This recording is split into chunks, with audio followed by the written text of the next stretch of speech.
Based upon my own research of both the Quran and the Hadiths, I have come to the conclusion that Muhammad was a delusional megalomaniac. Everything that is allegedly revealed to him in his Quran centered entirely upon himself, his own selfish persona. Will you verify this based upon the Mohammedan records themselves? In fact, it is almost impossible for any thinking human being to come to any other conclusion based entirely on a small sample of the following verses from the Quran and Hadith that are self-evident in their meaning. Al-Baqarah 2.104. You of faith, say not to the Prophet words of ambiguous import like listen to us, but words of respect, and obey him. To those who don't submit, there is a grievous punishment. Al-Nisa 4.12. Those who obey Allah and His Messenger will be admitted to gardens to abide therein, and that will be the supreme achievement. But those who disobey Allah and His Messenger and transgress will be admitted to a fire to abide therein. 4.65. They can have no faith until they make you, Muhammad, judge in all disputes, and find in their souls no resistance against your decisions, accepting them with complete submission. 4.80. He who obeys the Messenger obeys Allah. 4.114. He who disobeys the Apostle after guidance has been revealed will burn in hell. Al-Ahzab 33.36. No Muslim has any choice after Allah and His Apostle have decided a matter.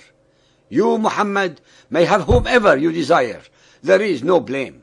33.53. O ye who believe, enter not the Prophet's apartments until leave is given you for a meal. Linger not for conversation. Lo, that would cause annoyance to the Prophet.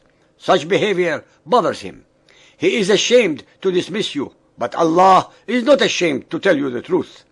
33.56. Allah and His angels shower blessings on the Prophet.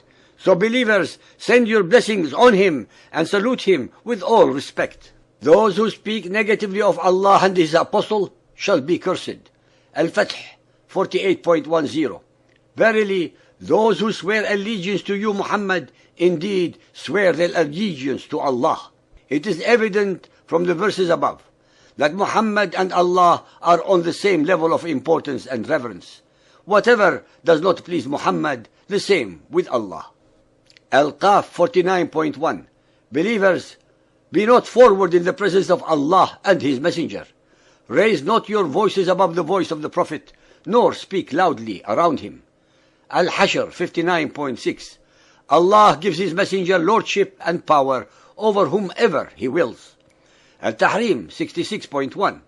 O Prophet, why forbid yourself that which Allah has made lawful to you? You seek to please your consorts.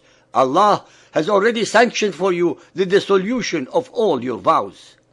This verse, very conveniently, justifies Muhammad to have sex with as many and any women that his heart desires. Al-Qalam 68.4. You, Muhammad, are an exalted character of tremendous morality. Al-Kawthar 108.3. For he who insults you, Muhammad, will be cut off. Bukhari 1.14. The Prophet said, none of you will have faith till he loves me more than his father, his children, and all mankind. Bukhari 1.331. The Prophet said, I have been given 5 things which were not given to anyone else before me. 1. Allah made me victorious by terror. 2. The earth has been made for me. 3. Booty and plunder has been made lawful for me, yet it was not lawful for anyone else before me. 4. I have been given the right of intercession. 5. Every prophet used to be sent to his nation only, but I have been sent to all mankind. I refrain from making any comments on this, and would very much like to read what our listeners think. Bukhari 4.203. I heard Allah's Apostle saying, he who obeys me obeys Allah, and he who disobeys me disobeys Allah. Muhammad and Allah are one and the same. Bukhari 4.732. Allah's Apostle said, I have 5 names. I am Muhammad and Ahmad, the praised one. I am Al-Mahi, through whom Allah will eliminate infidelity by killing every infidel. I am Al-Hashr, who will be the first to be resurrected, beating Jesus. And I am also Al-Aqib, because there will be no prophet after me. Al-Tirmidhi 5761, narrated by Abu Sa'id. Allah's Messenger said, I shall be preeminent among the descendants of Adam on the day of resurrection, and this is no boast. And in my hand will be the banner of praise, and this is no boast. There will be no prophet, Adam or any other, who will not be under my banner. I shall be the first from whom the earth will be cleft open, and this is no boast. This, after all, is Muhammad at his most humble. Bukhari 6.504. Allah's Apostle said, every prophet was given miracles because of which people believed. But what I have been given is divine inspiration which Allah has revealed to me. So I hope that my followers will outnumber the followers of the other prophets. Muhammad was correct. His followers became numerous through terror and conquests. But as we all know, quantity does not represent quality. Bukhari 8.610.